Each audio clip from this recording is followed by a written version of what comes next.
Kia ora and welcome everyone. It's so good to have you here for this thought leadership series as we go deep into gravity of leadership. So really looking forward to seeing you all interact in the chat today. But we're going to look at why it's important to understand as a leader, we need to be aware of what is creating a gravitational push versus a gravitational pull. And as we know as leaders, we can go either way. And our job, if we want to create amazing teams or really successful companies, is about being able to draw people in like a magnet and create that gravitational pull. So we're going to dive into a few different areas here, but I want to think, how can you positively affect people in your influence so that they can have great success through making sure that they feel like they belong and are connected? But let's have a look first at what we've observed over the last couple of years in regards to human desires. Now, during this time, we've seen obviously a big shift around the world, and people start to look at not only themselves, but what they want from belonging to a team or being part of a company. So let's take a look at those first. The first one of our human desires is happiness. Now, during this time, people want to feel like they enjoy the work that they do. They want to feel like they're having fun and they feel happy, whatever team they're in, whatever community group, whatever company they belong to. So how can you create a space where people just feel happy and smile when they turn up to work or be part of your team? The second one here is freedom. People want freedom not only to remove the mask or get out of lockdown, which we saw in recent years, but now people want the freedom to have a bit more flexibility in their work. But we need to have boundaries still. So it's important that we have what we call flexible boundaries. So humans are boundary-seeking machines, and we need to make sure that we put some boundaries in places for them so they don't ride off the edge of the cliff, so to speak, as a little kid who's learning to ride a bike. So we still need to give those boundaries, but flexibility to be able to try, innovate, create, and be themselves in part of that team or group. The next one is purpose. How can we ensure that people understand their own purpose, but also the purpose of the role that they're doing, the task that they're doing, and the greater purpose of your team or company? And how can we try and connect those together? Thirdly, collaboration. I haven't seen anyone in this world be truly successful on their own. They're always working with other people. So how can you create opportunities to collaborate with other people, whether that be from a mentoring you as a leader, or collaborating inside your team, or collaborating with other companies or people outside of your team or organization?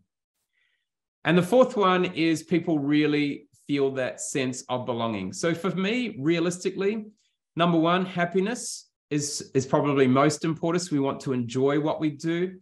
And then number two, belonging is crucial now in regards to people want to belong to a place where they feel heard, valued, cared for, and respected as a human being in what they do, say, and be. A place where people feel heard, valued, cared for, and respected as a human being in what they do, say, or be. I think that's so important to understand that if we can create that environment for people that we are working with. So we've looked at kind of human desires, but from a gravity of leadership point of view, it takes into consideration what is attracting people to want to be there, but what is kind of removing them from that environment as well. What is making them feel like they want to leave or they feel like they're not a part of it. So we're going to look at a couple of different areas in this.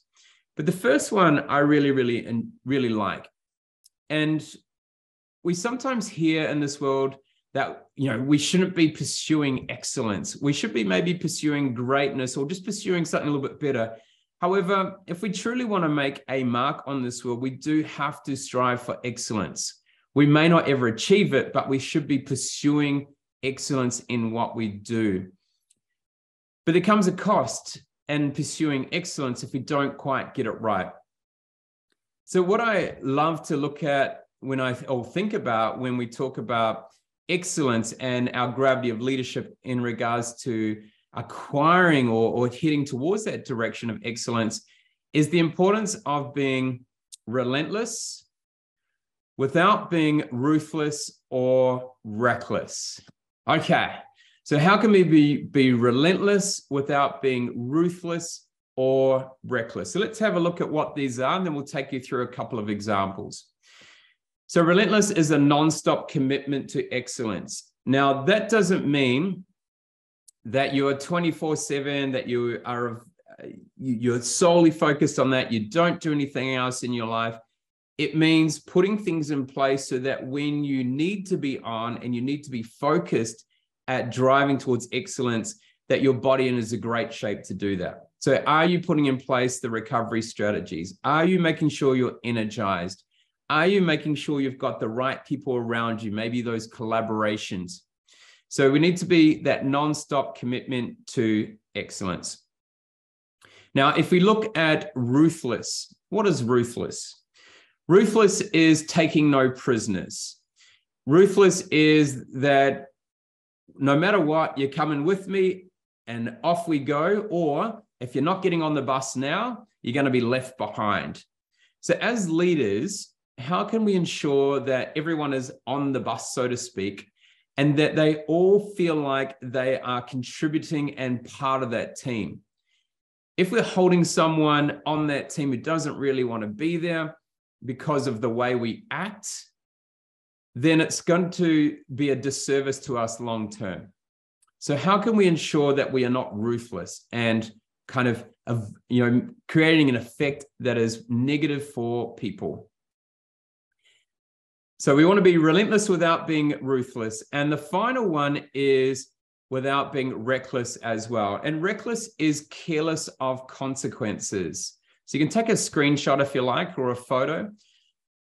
Being careless of consequences. So no matter what, at all costs, we're gonna achieve something.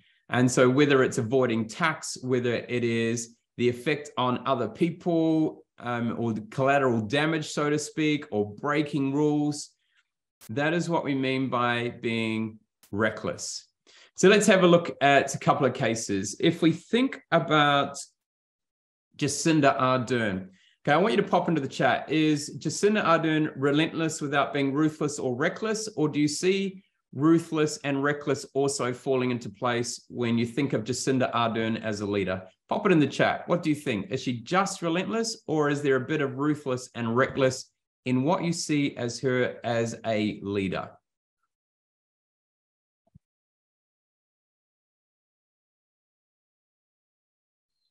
They're a little bit quiet today here, right? Yeah. We'd love to see some interaction in the chat.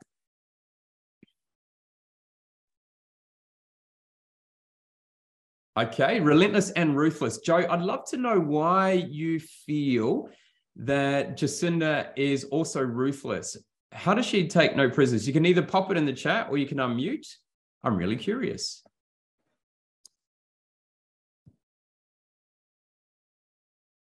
Does anyone else have? Yeah, Joe, go ahead. I think she had an absolute commitment to what she believed in, and she had her path and she was going to take it regardless. But I don't believe she was necessarily reckless with it. I think that she had a pretty good thought process, but she was pretty set on achieving her goals. Yeah, okay. So did you feel that she, from a people point of view though, from a ruthless point of view, that she was maybe taking people along that journey who didn't want to be there, or was disregarding people along that journey? I think she thought she wasn't disregarding people. Okay. I think she was trying to, well, it's getting a bit political, but right. I think, how can I explain it? Yep. Um, so she didn't disregard people, but there were a lot of people that were impacted by her decisions, and that maybe she didn't realize how much she was going to impact them. I think she felt that she had their best interests at heart, but she had that view from one perspective and not from another. Okay, great. Now, I love this conversation because a lot of people would just think that Jacinda is just relentless and she's not ruthless or reckless, but indirectly, some of her decisions may not have supported everyone in the country. Really difficult as a political leader. Let's have a look at, we'll give a different approach now. So let's have a look at Elon Musk. What do we think? Is he just relentless, or is he relentless and ruthless and reckless? Pop it in the chat. What do you think?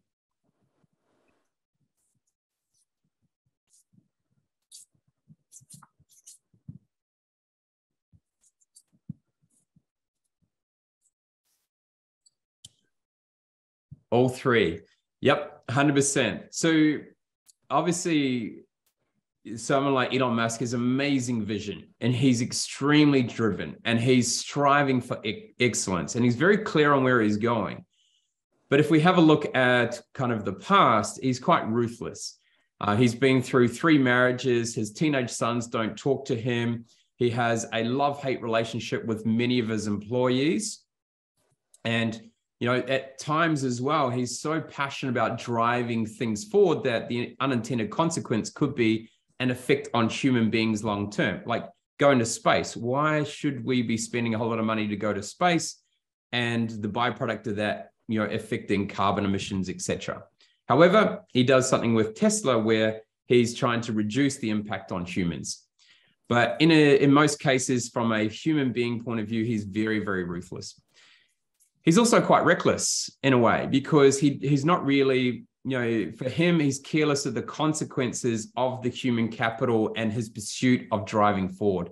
And some of the decisions he has made recently, the consequences to them is he's losing a whole lot of great people. He's also losing a lot of followers because of the way he's approaching how people should come and work and how they should behave in the workplace.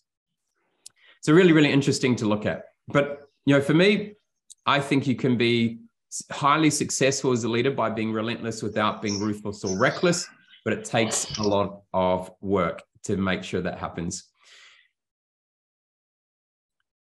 In regards to successful leadership, one of the things that we love, that we've created really, really well at Speakers Institute Corporate, is about creating an ecosystem versus an ego system.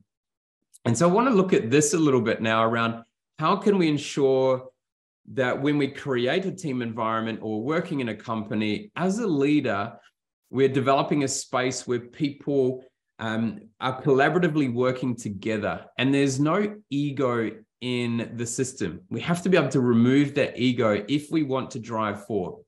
Now, if we talked about the intention of, say, Jacinda Ardern, she's very much, her intention is around an ecosystem, versus an Elon Musk who's very much ecosystem driven. It's all about him and where he's going, and he needs to be at the forefront of that. So here are a couple of ways that we can look at creating an ecosystem versus an ego system. And so let's take a look at those. Okay, first one here is embrace it. Now, if we want to create an ecosystem, we have to embrace it by ensuring that we focus on what are the attitudes and behaviors that we want to portray for the organization and want to see from the organization or team members that are involved in it. Are we dedicated to creating a space of belonging and an identity where people feel like they're a part of the identity and they're not just trying to work for the identity of that team or organization? The second one here is embodying it. So being the role model of being human-centric and heart-centered as a leader versus I'm the center of attention, you need to all follow me, and this is where we're going. And then finally, how do you empower? So how do we ensure during onboarding process that it's that during that time, we understand what people's individual personality characteristics are like and allow them to bring themselves, but also to make sure they feel empowered to do work and work collaboratively as a team. So how can we embrace, embody, and empower a ecosystem versus an ecosystem where it's based on a whole lot of individuals versus that ecosystem on collaboratively we work together, and the whole of the sum are much better than the impact we can have by the parts of each individual person and what they can bring. Now, if we want to build a strong ecosystem, we've also got to look at building permission. So let's have a look at what are some ways that we can build permission in our team to create an ecosystem. The first one in here is we need to create a space where people feel respected for who they are. And, you know, quite often we have conscious bias that kind of perceive how we think people should behave or act, but we need to be respectful for who they are and how they want to live their life, as long as they can fit in those flexible boundaries of heading towards that same vision. And people still need those boundaries and will respect you if you allow them to, if you respect who they are, but give them that space inside. This is where we're heading. So it doesn't distract from what we're doing, but it actually adds to it so we can be more of a collective. Want to make sure that their voice is heard. So ensuring no matter whether someone naturally speaks up or not, we need to encourage people into the conversations. We need to make sure that we take the time to speak with each individual person in our team or organization. Now, it gets difficult the bigger the organization gets. However, we need to take the time to do it. And for some leaders, they have lost that art by being online. The remote working space, they haven't quite figured out how to make sure they stay in touch and ensure that every single person's voice is heard. Third one here, you need to help people feel that they can be courageous. So they can make mistakes, and know that it's a lesson that they can learn versus, they're going to be judged if they take a risk and don't quite get it right. Fourth one here, people care about what they do matters. You can take a screenshot if you like. This one here, I love a lot because a lot of the time we focus on what people are doing inside that team or organization, but we don't take the time to actually understand what else they do in life or their small part they may play in that team organization, show that we really care about it. And so we need to make sure that whatever they do, we show that care, that what they do matters. Now, as a leader, and even when I was high performance coaching elite athletes, 50% of my role, that's right, 50% of my role is care. I spend 50% of my time ensuring that people feel like they're cared for and who they are and what they do matters. That's 50% of my role. It's a huge component of leadership. Now, when we talk about inclusive leadership, I just want to touch on this quickly. Quite often, when we hear inclusive leadership, we're thinking diversity and inclusion in regards to race, culture, gender, maybe age. But if we go down to the deep root cause of why we have minorities and why we've had to be able to put them in the spotlight, so to speak, to make sure they feel heard and feel seen, goes deeper than just diversity and inclusion. We need to actually look at what is inclusive leadership and how can we ensure that we have some awareness of it, because we're not always going to get it right. We are going to indirectly exclude people from a conversation, exclude people from a team. We don't do it on purpose most of the time. There are some people who may do it on purpose, but we can do it indirectly. And we just need to be aware of it so we lessen the times we may exclude someone. And I'm sure all of you at some point in your life have felt like you've been excluded, whether it was in the playground as a kid, whether it was at a party and someone come into your conversation and started talking about something you didn't understand, or maybe you've been to another country and you can't understand the language and you don't know how to connect in there. So let's have a look at inclusive leadership and 3 kind of key areas that for you to help you be a little bit more aware. The first one here is language. Being aware of what language we're saying. Words like guys, who have become quite common for groups of people, still subconsciously for many people, or consciously means man. Or is it language that is a colloquialism or slang that some people may not understand? Or it might be swear words, which seems to be becoming a bit more commonplace in society. However, it still excludes a lot of people when they hear those words. I'm not religious. I grew up on a farm where there was lots of swearing. But however, I cringe anytime I hear someone swear when I'm in a group situation or leadership situation, because I know there'll be at least 1 or 2 people in that room that will feel excluded because of it. Second one is our body language. How can we make sure that we have open body language where we don't accidentally exclude someone? Maybe it's holding our fists where we create a bit of tension, or whether it's folding our arms, which can mean many different things. How can we avoid that? Because for some people, it may mean you're shut off and that you don't really care. However, I might just be staying warm, or I might be comfortable, but it's not about you. It's about the other people.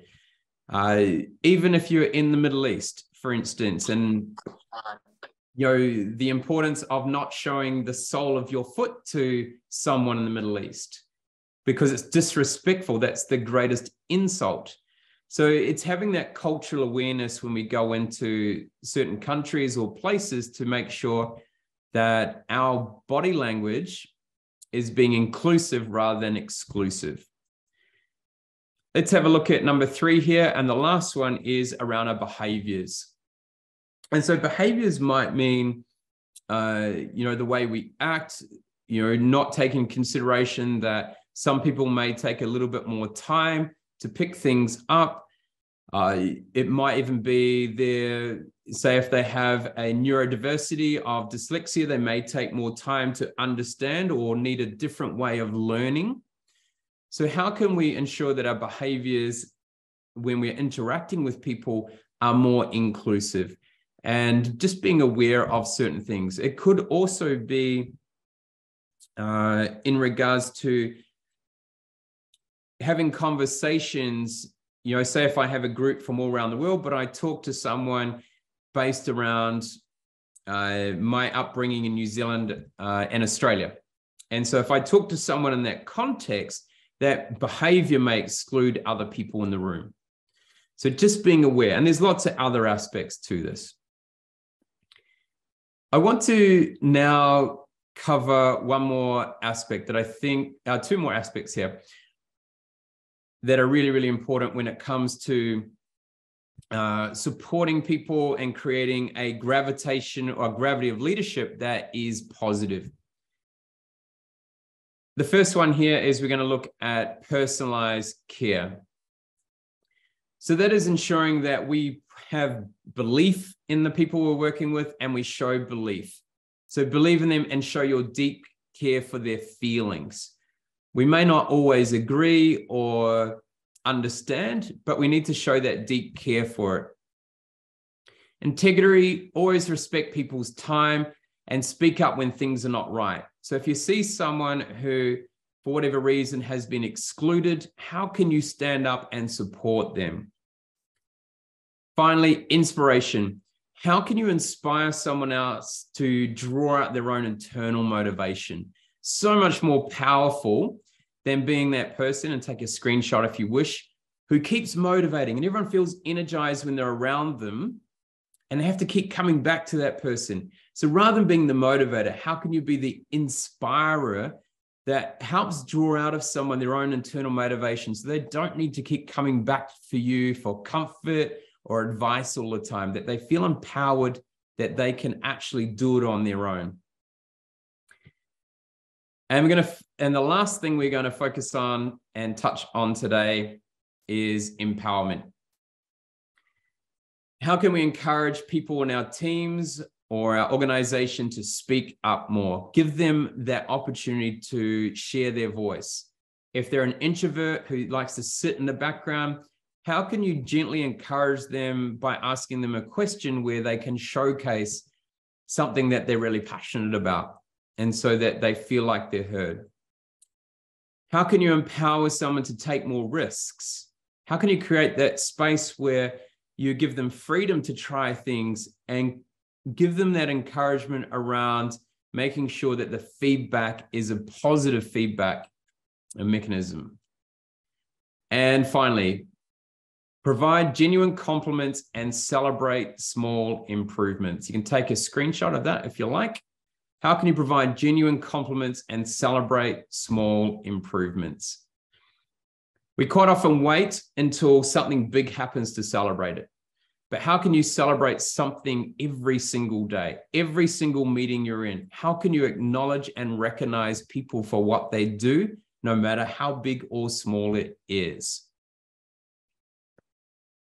You have a great opportunity in this world to have a big impact on people with your gravity of leadership. And my encouragement is to you is to always be looking at how can you make a positive gravity of leadership? How can you create a space where people want to come to you because they enjoy it, they're happy, they feel like they belong and are part of something, where their voice is heard, they can be seen, and they love what they do. So remember, it's important not to create a gravitational push. Instead, create a gravitational pull as a leader. I want you to think about today, what is your gravity of leadership?